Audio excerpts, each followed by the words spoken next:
Nouvelle émission avec des personnages connus, celui qui présente d'habitude Charles Gave et puis Hervé Juvin, à qui j'ai fait de longs reproches parce qu'il n'est pas venu nous voir depuis longtemps, mais il avait beaucoup mieux à faire que de venir voir l'Institut des Libertés. Mais ça y est, il est là, on ne va pas lui en vouloir. Et donc maintenant, on va essayer de parler de quelque chose qui est plus fondamental et moins politique, c'est-à-dire comment réconcilier l'écologie et le réel en étant proche du terroir, en fait, en étant local, plutôt qu'en étant... C'est-à-dire que la plupart des gens veulent sauver la planète, vous voulez sauver le tilleul qui est à côté de chez vous, quoi. C'est à peu sauver près la forêt, le village et le quartier, voilà, dira-t-on. Voilà.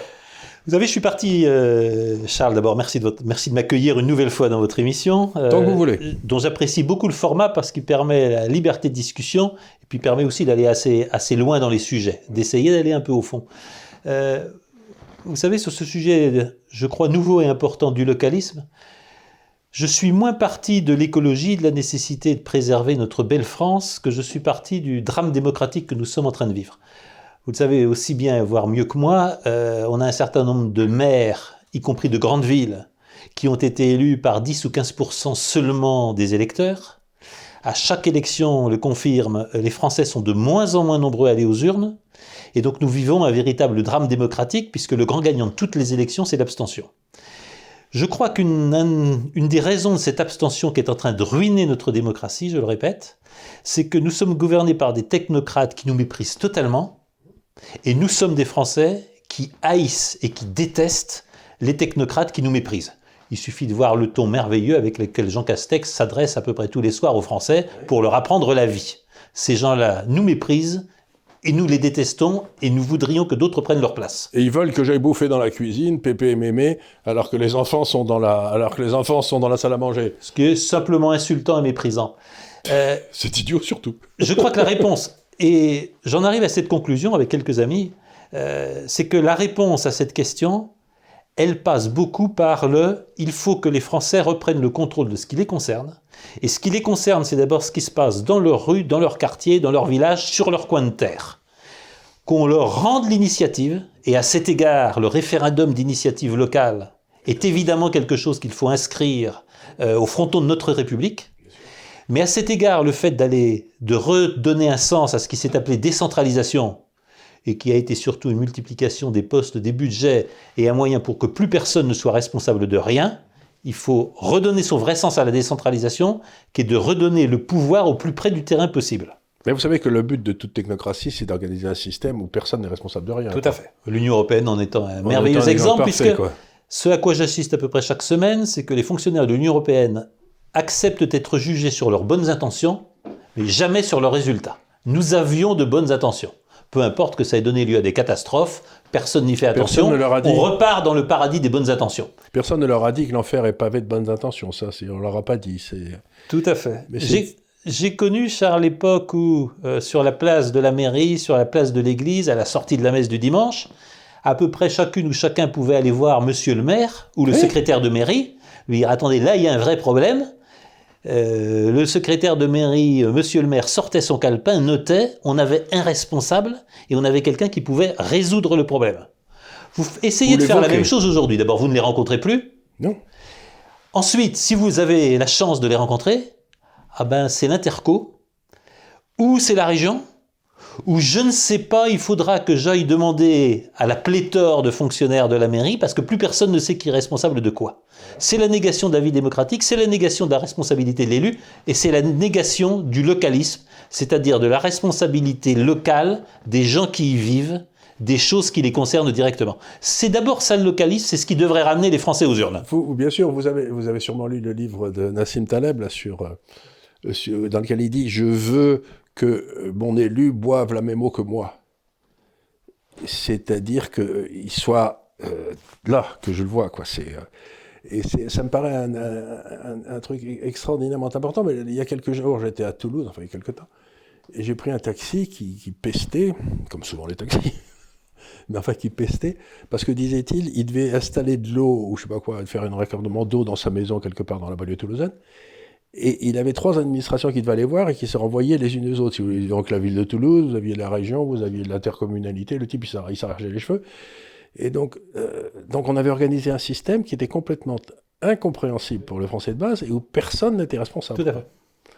Mais par contre, il y avait un monde fou qui bossait là-dedans. Et c'est tout le problème du millefeuille territorial qui a été créé au fil des années entre les communes, les intercos, les départements, les conseils généraux, les conseils régionaux, l'État, s'il en reste, et l'Union européenne. C'est que plus personne ne sait qui fait quoi, qui est responsable de quoi et qui travaille sur quoi.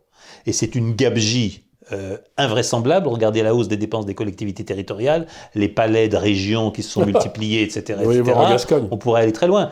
Je crois que vous signalez un phénomène qui est très grave. Je le vois beaucoup se passer aux États-Unis aujourd'hui, Charles Gave. Le problème est que les élites ne vivent plus dans le même monde que nous. On sent bien que les élites se dispensent des règles qu'elles nous imposent. C'est ce qui a coûté son poste quand même au commissaire Phil Hogan, qui, commissaire à la concurrence, s'était totalement, et au commerce international, s'était totalement affranchi des règles propres au Covid. Aux États-Unis, c'est en train de provoquer la colère. Pourquoi ? Parce qu'on découvre qu'une bonne partie des gouverneurs qui décident du confinement, qui décident d'obliger les gens à porter des masques, sont partis en avion privé dans leur résidence du Nouveau-Mexique.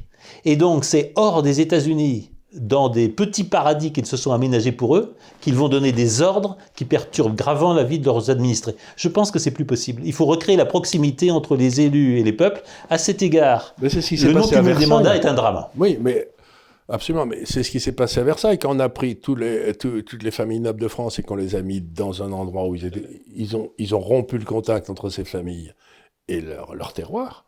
Et ce qui s'est passé, c'est que un siècle après, on avait la Révolution et l'enfant direct de Versailles. La Révolution et l'enfant direct de Versaille. Et c'est ce qui va se passer aux États-Unis, c'est ce qui va se passer partout. Un de ces quatre, on va les rebrancher place de grève, quoi. Ce que je veux dire, c'est ce qu'on faisait autrefois. C'était comme ça que le peuple se rappelait. En tant qu'élu, je suis préoccupé, non pas par la contestation politique, qui est une vertu dans une démocratie. Nous devons avoir des oppositions. Nous devons avoir des oppositions fortes. Ce qui me frappe, c'est le degré de haine qui est en train de se développer contre les personnes. On n'en veut plus un système politique, on n'en veut plus un projet politique. On en veut dorénavant avec une haine extraordinairement violente aux personnes qui incarnent la politique suivie. C'est tout à fait étonnant ce que vous dites, parce que je le sens très fort quand je descends, quand je vais me balader dans la France profonde, vous savez où ces gens-là ne vont jamais, en Gascogne, du côté d'Avignon ou n'importe où. Pour la première fois, je sens pas de l'irritation je sens les classes dirigeantes. Il y a deux groupes de personnalités, de métiers qui sont haïs, c'est les politiques et c'est les médias. Je suis stupéfait de la haine, mais par des gens dont je ne soupçonnais même pas qu'ils pouvaient être violents comme ça, quoi. Donc, et je crois pas que ces gens-là comprennent à quel point, dans le fond, on est près d'une explosion de violence qui pourrait être très forte. Parce que cette haine est quand même prégnante, elle est là. Je redoute qu'actuellement, la cacophonie gouvernementale, on le voit par rapport aux policiers, on le voit par rapport à ces fameux articles 24, on le voit par rapport à la liberté d'expression. Oui. Jamais la liberté d'expression n'a été aussi réduite en France qu'elle ne l'est aujourd'hui, dans des proportions qui sont d'ailleurs en train de nous valoir les remontrances de l'ONU, les inquiétudes de nos amis américains, etc. Et de la Russie. La Russie a fait preuve de son inquiétude devant les atteintes à la liberté individuelle qui ont lieu en France. Je sais pas, c'est ce qui est assez rigolo. Bon, enfin, je veux dire, on sent qu'il y a quand même un petit coup de pied de l'âne, mais ça me paraît... Bon, mais je vais vous raconter une histoire, donc Jean-Jacques Netter, qui est ici dans ces locaux avec lesquels je travaille et tout, son épouse sortait d'un hôpital à Paris, et c'était tout bloqué par les flics, là. Et donc, il y a un flic qui est venu la voir, en disant, elle a dit, pourquoi vous nous arrêtez tous? Il dit, c'est simplement pour vous dire qu'à partir de maintenant, nous ne demanderons plus les papiers à personne. Nous ne demandons plus les papiers à personne. C'est fini. La police a décidé de ne plus demander les papiers. C'est-à-dire qu'à force de taper sur la police, de dire que c'était des racistes, c'était ceci, c'était cela, on arrive au moment où la police va mettre la crosse en l'air. Mais bien sûr, on n'en est pas très loin.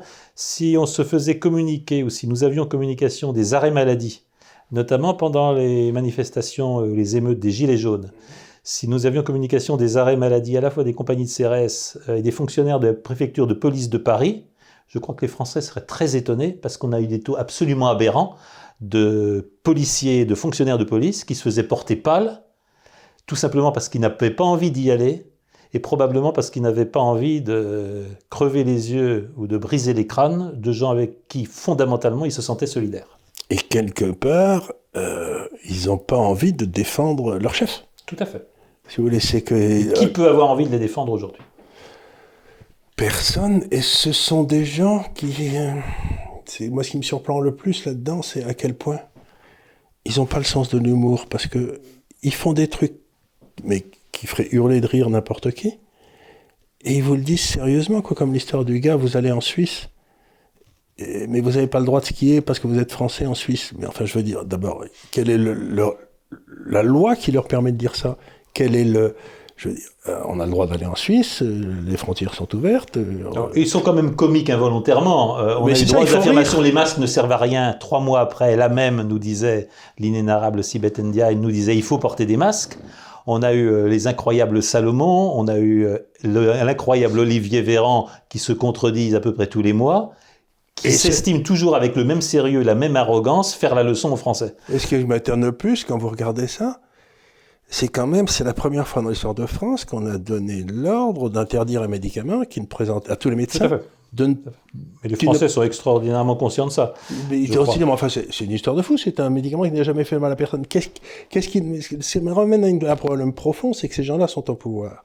Le pouvoir est tenu par des contre-pouvoirs. Ces contre-pouvoirs, c'est la loi, c'est la Constitution, etc. Ils en ont rien à foutre. Ils n'avaient pas le droit juridique d'interdire un médicament et d'interdire la prescription à un médecin d'un médicament. Ce médicament tombé dans le domaine public avait probablement l'immense tort de rapporter très peu de royalties aux laboratoires pharmaceutiques et donc très peu à ceux qui sont au gouvernement les complices des laboratoires pharmaceutiques. Donc vous êtes en train de dire qu'il y a beaucoup de gens qui sont corrompus. Si vous le voulez bien, je voudrais aller sur un second thème. Donc, oui. La démocratie va mal, la démocratie est malade. Très mal. On lui redonnera un souffle et on lui redonnera une espérance si on permet aux gens de s'occuper de ce qui les concerne le plus près. Je pense que c'est exactement la même chose pour l'écologie. Vous m'avez interrogé tout à l'heure sur le localisme et l'écologie. Le drame du Green Deal, et j'en parle avec beaucoup de sérieux parce que je fais partie de ceux qui pensent que la dégradation de l'environnement, ce n'est pas seulement le réchauffement climatique, c'est les conséquences de la dégradation de l'environnement sur la santé humaine.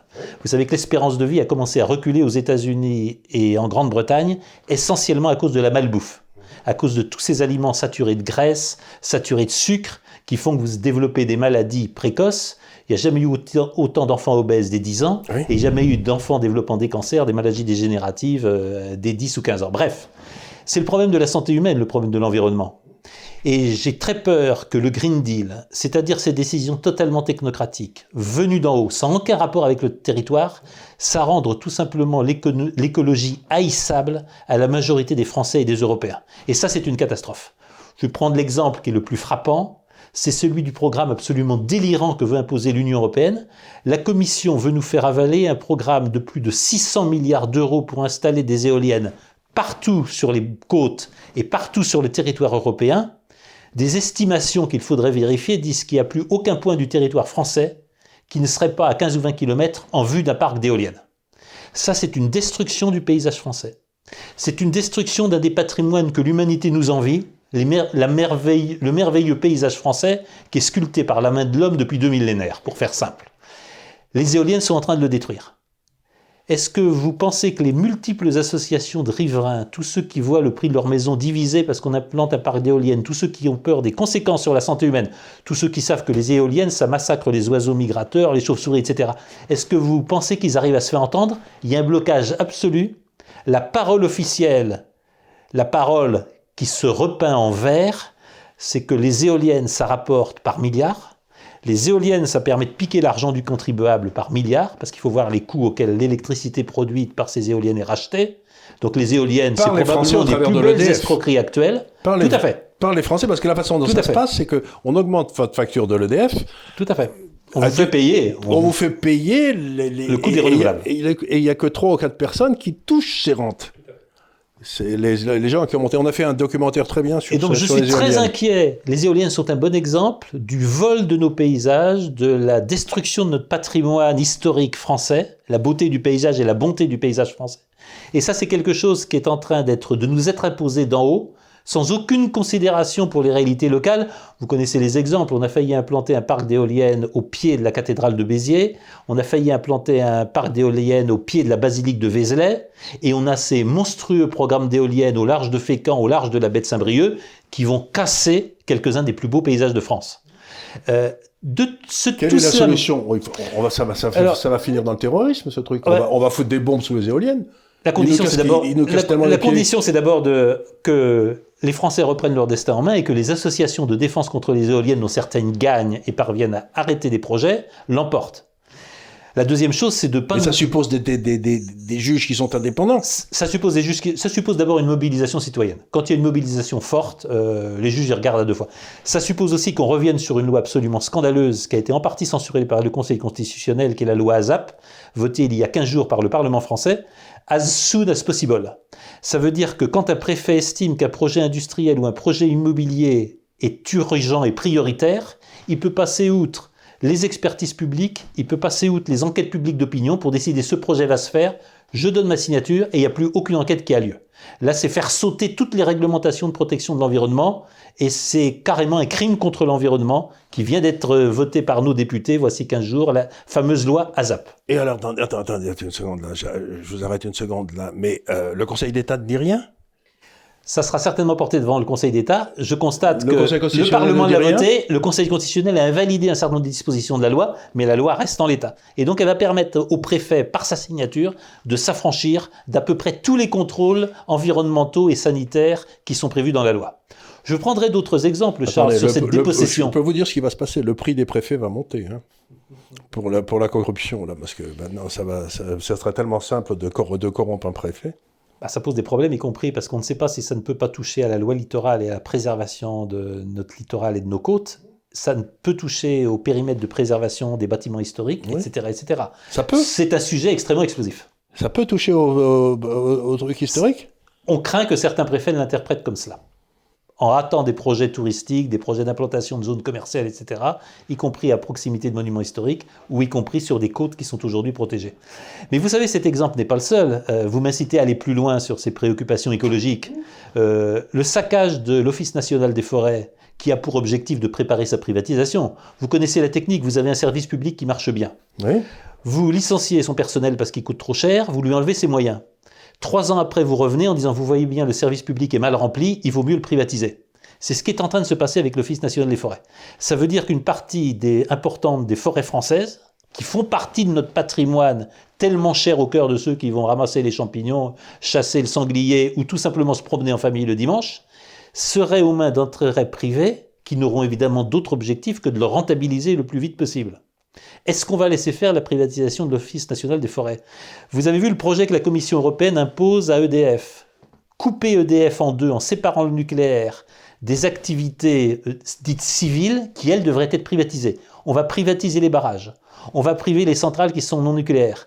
Est-ce que les Français ont vraiment intérêt à la privatisation totale de l'énergie qui risque de tomber dans des mains qui n'ont aucune considération pour le reste à vivre de la majorité des foyers français? En clair, la privatisation d'EDF, ça va se traduire par une nouvelle et très forte hausse de l'électricité. Je voudrais vous poser une question, parce que quand même,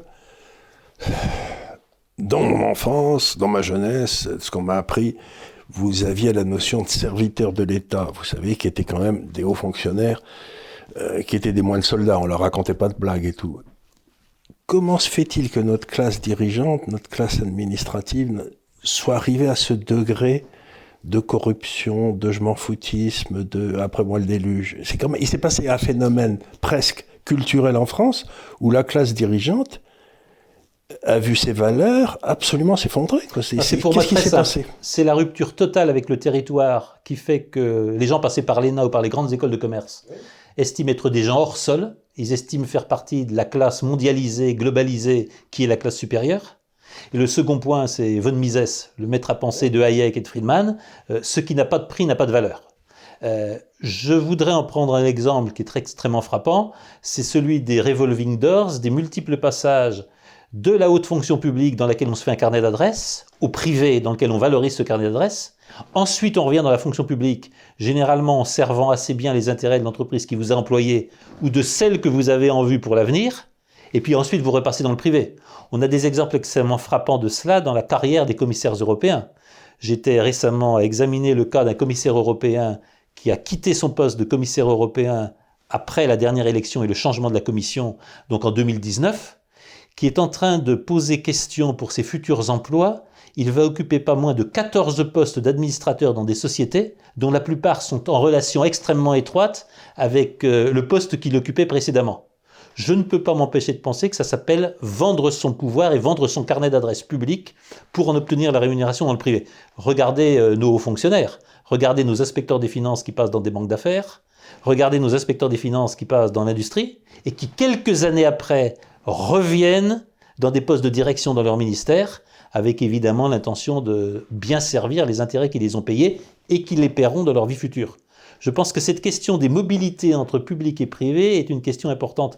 Mais l'essentiel, je reviens au local, c'est quand vous êtes passé par l'ENA, quand vous êtes passé par HEC, quand vous êtes passé par la plupart de nos grandes écoles. Vous n'êtes plus d'Argenton-sur-Creuse, vous n'êtes plus de Saint-Flour, vous n'êtes plus de Lannion, vous n'êtes plus du Creusot, vous n'en avez rien à faire qu'Alstom Énergie soit vendu à General Electric. Vous pensez que seul l'argent fait la valeur et fait le prix des choses. Et donc, clair, vous êtes à vendre au plus de francs. Et je pense que là, on a quelque chose de très fort et de très dramatique, qui est la rupture de toute relation de responsabilité collective avec le territoire.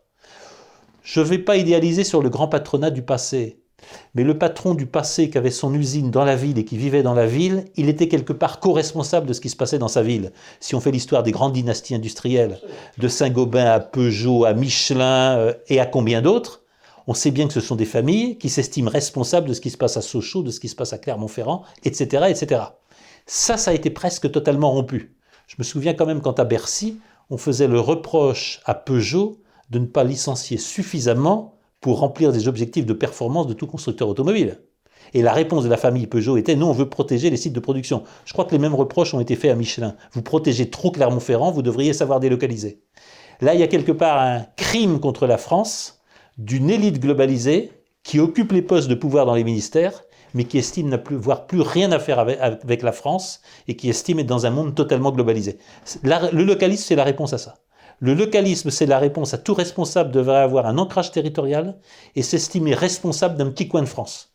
Que ce soit un village, un quartier, une banlieue, une grande ville, peu importe, mais tout élu ou tout responsable devrait quelque part, tout simplement, savoir que nous n'en avons pas fini avec la terre qui est sous nos pieds, et que ce qui réunit des gens qui n'ont plus rien à voir les uns avec les autres, c'est tout simplement qu'ils sont voisins, et quand vous partagez le même village, quand vos enfants vont à la même école et vont jouer dans le même square, ben vous avez des intérêts communs.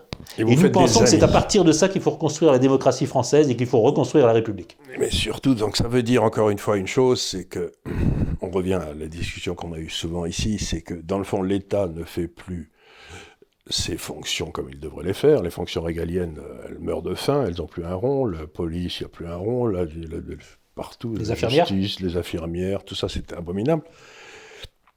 Mais cette pénétration de l'État dans le monde économique, telle que vous la décrivez, permet toutes les corruptions. Et ça favorise ce que j'appelle le capitalisme de connivence. Donc, encore une fois, j'avais lu une étude très intéressante qui avait été faite par le FMI qui montrait le poids de l'État dans l'économie sur un axe, vous savez comme ça, vous mettez le poids de l'État, et sur l'autre axe, la corruption dans le pays. C'était une quasi parfaite régression. Vous savez, plus le poids de l'État dans l'économie est élevé, plus la corruption était forte. Et il ne peut pas en être autrement, c'est la nature humaine. Donc si vous voulez encourager si vous voulez empêcher la corruption, il faut revenir à ce que disait l'Église catholique, il ne faut pas mettre les gens en situation de péché. Vous voyez, c'est-à-dire que le haut fonctionnaire n'a pas la possibilité d'enrichir des gens à l'extérieur par son action. Bon, non, ce que je voulais dire par là, ce que je veux dire, c'est que on se plaint des conséquences, mais je crois que c'est Bossuet qui avait une très belle formule qui disait les hommes chérissons les causes. Voilà, chérissons. Mais si vous bâtissez un monde dans lequel personne n'est responsable d'une décision et où le poids de l'État de l'économie devient énorme, ce sera un monde où la corruption ne peut pas ne pas régner. Oui, ce qui est grave, c'est la perversion de notre démocratie que ça génère. J'évoquais la responsabilité territoriale. Elle se construit dans le temps. C'est la responsabilité d'avoir simplement une terre bienveillante, d'avoir un climat qui ne se dégrade pas, d'avoir un beau paysage, d'avoir un monde bienveillant pour soi, ses enfants et ses petits-enfants. Ça veut dire des gens enracinés. Ça veut dire des gens qui ont une projection dans le temps sur le même territoire. C'est l'inverse du nomadisme, et je crois qu'une des tentations de la globalisation aujourd'hui, c'est de dire que nous sommes tous des nomades comme les autres. Et si j'en viens au sujet de la corruption, c'est la corruption qui vit dans le monde politique. On sait très bien comment fabriquer des majorités municipales, on sait très bien comment favoriser des majorités dans telle ou telle élection, simplement en construisant les logements sociaux, qui vont faire venir un certain nombre de centaines d'électeurs potentiels, et qui vont vous faire des clientèles qui assureront votre majorité. Et là où je veux en venir, c'est que la corruption en France et la corruption politique, elle passe très largement par l'assistance, l'inflation absolument exubérante des aides de toute nature, les budgets absolument délirants qui permettent quand même à beaucoup de gens de vivre mieux sans travailler que leurs collègues qui, eux, sont au SMIC ou à un peu plus du SMIC et qui finalement sont découragés du travail parce qu'ils voient qu'autour d'eux, ils sont dans un monde où on ne travaille pas et on vit finalement assez bien. Mais moi, j'ai des amis qui vivent dans un endroit, il y a des HLM en allant vers la Normandie là-bas. Et le type que je connais, le matin à 8h, il est le seul à se lever. Il y a un gars qui se lève, qui va aller bosser avec sa voiture, et puis personne d'autre ne bouge et tous les autres sont donc subventionnés. C'est pour ces enfants qui ont 2 générations de parents qui n'ont jamais travaillé, ou le cas de ces enfants qui n'ont jamais vu leurs parents se lever tôt pour aller au travail, qui sont d'ailleurs les seuls à se lever en général. Et ça, c'est quelque part le drame de l'assistance qui donne lieu à cette autre forme de corruption qu'est la corruption politique. Parce qu'il est très clair que nous avons et des mairies et des pouvoirs régionaux totalement assis sur la fabrication de clientèle par l'assistance sociale. L'immigration la nourrit, évidemment. La complaisance pour les mariages arrangés, la complaisance pour les ménages polygames, évidemment nourrit tout cela. Mais là, on a une source de corruption politique hors territoire fondée sur le nomadisme et sur l'achat des clientèles qui m'apparaît extraordinairement préoccupante. Mais je sais pas, vous connaissez sûrement l'économiste américain que j'aime beaucoup, Thomas Sowell, là, qui est ce type qui, vous savez, c'est un noir qui a commencé dans une cabane au fin fond de la Virginie, il a 92 ans aujourd'hui, je crois. Puis il a fait ses études, il a terminé professeur à Berkeley, PhD, il est maintenant au Stanford, Hoover Institute à Stanford, enfin, c'est une légende, Thomas Sowell. Et il a montré de façon parfaitement rationnelle que la subvention déshonorait ceux qui la reçoivent et ceux qui la donnent. L'assistance nuit gravement à ceux qui en bénéficient, parce qu'elle les marginalise et leur fait perdre la considération d'eux-mêmes. D'eux-mêmes, et en même temps, celui qui la donne sait très bien qu'il est en train d'acheter quelque chose qu'il ne mérite pas, le vote par exemple. Et donc ça détruit la démocratie. Je ne me respecte pas, je me respecte trop pour accepter que l'on m'aide. Voilà. C'est une citation. C'était ce qu'on disait autrefois en France. Mérité. On a ça chez Céline notamment. Oui. Donc il va falloir revenir à ce... Mais... Il va falloir redonner l'initiative aux Français, donner la responsabilité aux Français de ce qui les concerne. Il faut faire descendre les pouvoirs vers les Français de plus en plus. C'est vrai en matière d'écologie. Les Français, ceux qui vivent sur un territoire, sont les mieux capables de dire est-ce qu'ils veulent un parc d'éoliennes parce que ça peut leur donner l'autonomie énergétique. Mais c'est à eux de le choisir. Pas des intérêts qui leur passent par-dessus la tête et avec des préfets qui signent sans consultation. Est-ce qu'ils veulent une porcherie industrielle? Est-ce qu'ils veulent une ferme de 1000 vaches? Est-ce qu'ils veulent des unités de méthanisation? C'est à eux de le dire. Est-ce qu'ils acceptent qu'on exploite les algues? Est-ce qu'ils acceptent qu'on installe des bassins industriels d'élevage de poissons? C'est à eux de le dire. Je pense que sur tous ces sujets, les Français ont l'impression d'être colonisés, les Français ont l'impression d'être expulsés de leur territoire. Il faut leur redonner le sentiment que leur territoire leur appartient, il n'est pas à vendre. La terre, l'air, la biodiversité française, c'est pas à vendre au plus offrant. C'est le grand drame de ce à quoi on est assisté avec les privatisations des aéroports, privatisation de l'ONF, privatisation des barrages, etc., etc. Ce sont des biens collectifs des Français et les Français doivent se les réapproprier. Je pense que c'est quelque chose de très important parce que ça se joue dans la vie du territoire et ça se joue dans la vision que ce que je fais aura des conséquences pour moi et mes enfants. Si le choix c'est de partir ailleurs, travailler à 500 ou à 1000 km, la question de l'entretien du territoire ne se pose plus. Non. C'est-à-dire qu'il va falloir réussir à trouver des solutions pour combiner, dans le fond, les développements nécessaires avec une démocratie locale, en quelque sorte. Il faut que le développement rime avec progrès. Ce qui m'a le plus frappé dans les meetings politiques auxquels j'ai participé, à la fois pour la campagne des européennes et pour la campagne des municipales, puisque je suis allé aider quelques candidats aux municipales, c'est le cri spontané des participants à ces meetings, le cri spontané, c'était « nous sommes chez nous ». Et « nous sommes chez nous », ça veut dire beaucoup de choses. Nous sommes chez nous, ça veut dire déjà que nous ne sommes pas des nomades comme les autres. Et on n'a pas envie de vivre dans des réserves d'Indiens et de se laisser expulser. Ce qui est une question qui est en train de venir. Notamment avec la disparition des communes rurales et avec les malheurs qui sont en train d'arriver à l'hôtellerie-restauration, à l'artisanat, aux petits commerces de centre-ville et aux petites et moyennes entreprises. J'ai vu ça dans le sud-ouest très bien, si vous voulez, c'est que quand j'avais 20 ans, j'étais à Auch, qui est une petite ville charmante à côté de Toulouse, et tout, il y a une très belle cathédrale, bon. Et un excellent restaurant. Et un excellent restaurant qui était ce bon Daga, qui malheureusement est mort l'an dernier, mais qui était un type au poil, que j'aimais beaucoup. Et il y avait un centre-ville qui était très vivant, des commerces, des trucs, ça, tout le monde venait là et tout. Et puis on a fait, aussi curieux ça paraisse, on a fait des grandes routes qui allaient vous amener très rapidement à Toulouse. On a permis à Carrefour et à Leclerc de s'installer dans les banlieues. Et il n'y a plus une boutique qui marche au centre-ville d'Auch. Ça a tué. On a tué les centres-villes. Donc on a tué la vie. On a tué la vie, on a tué également s'il y avait...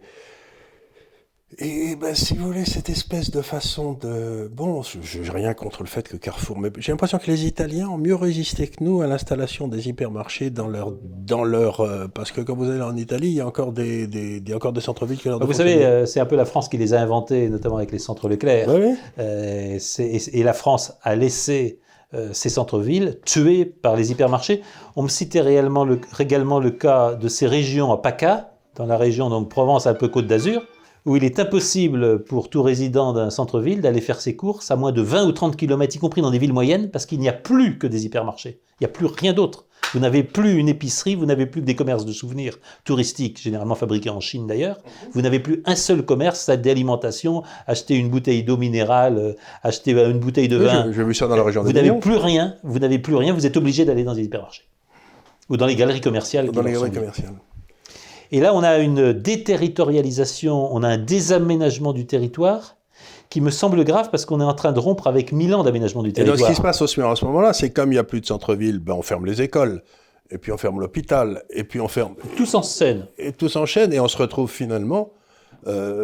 si vous cassez une patte, ben, il faut aller à 60 km. Quoi. Vous évoquiez Auch, je pourrais évoquer Sedan, je pourrais évoquer Guingamp ou Morlaix, je pourrais évoquer combien de villes, aussi évidemment combien dans le centre de la France, de ce qu'on a appelé à tort la diagonale du vide, parce que le vide, il est en train de s'installer partout.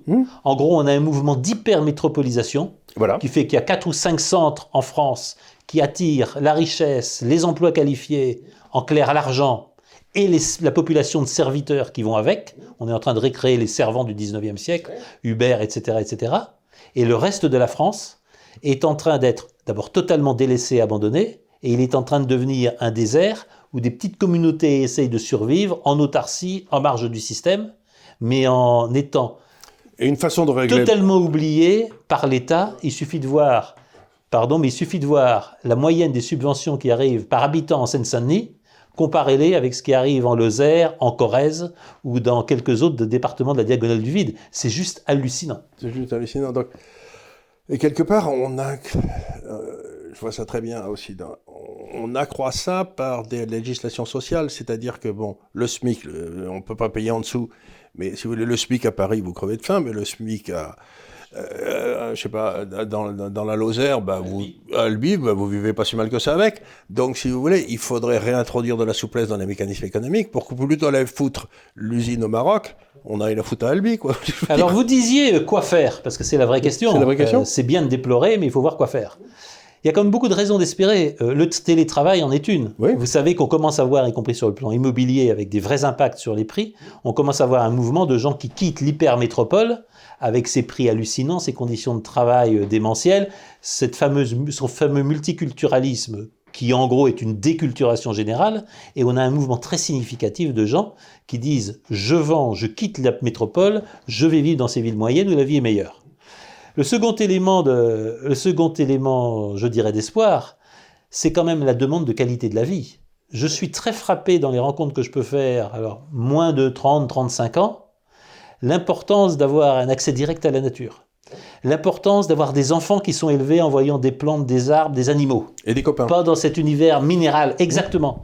L'importance aussi du lien social. Oui, C'est-à-dire d'être capable d'aller demander le sel à son voisin quand on n'en a pas. oui, oui. Et de laisser la porte de la maison ouverte. Exactement. Ou d'aller raconter ses malheurs à son voisin parce qu'on sait qu'on va rencontrer quelqu'un au bar du village. Oui, oui. Tout ça, c'est en train de prendre une grande importance. Assez curieusement, d'ailleurs, le numérique est en train d'amplifier ça. C'est très intéressant parce que le numérique, tout ce qui arrive aussi sur l'origine des produits, sur la capacité à retracer l'origine de ce qu'on mange, l'origine de ce qu'on consomme, tout ça, ça va dans le sens de redonner un prix au territoire, de redonner un prix à l'origine et donc de redonner un sens au local. Je vois cela comme des évolutions extraordinairement positives qui sont à l'œuvre. Je pense que le temps de la métropole est fini. Je suis d'accord avec vous. Je pense que le temps de cette hypermétropole, enfin le discours insultant d'une Anne Hidalgo, maire de Paris, disant en gros j'en ai plus rien à faire de la France et de la République, moi je fais partie de l'archipel avec San Francisco, Londres, etc., Tokyo, mes vrais interlocuteurs sont là-bas, et le reste de la France, en gros c'est des ploucs, j'en ai plus rien à faire. Je pense que c'est fini ce discours. C'est un discours qui a 30 ans d'âge, c'est le discours d'une génération qui a fini sa route, il faut d'ailleurs qu'elle disparaisse le plus vite possible, et je pense qu'il faut aller vers ce qui vient, qui est le retour au local. Nous ne sommes pas des nomades comme les autres. Nous voulons maîtriser ce qui se passe sur notre territoire parce que nous voulons le transmettre plus beau, plus riche et meilleur pour nos enfants et nos petits-enfants. Je crois que c'est une préoccupation qui monte. Oui, c'est la vieille chanson de Brassens. C'est la vieille chanson de Brassens. Auprès de mon arbre, je vivais heureux. Mais c'est ça. Ben écoutez, merci beaucoup, mais je crois qu'on a du pain sur la planche parce qu'on discute tous les deux, on réfléchit, on voit je crois qu'on essaye de voir les évolutions.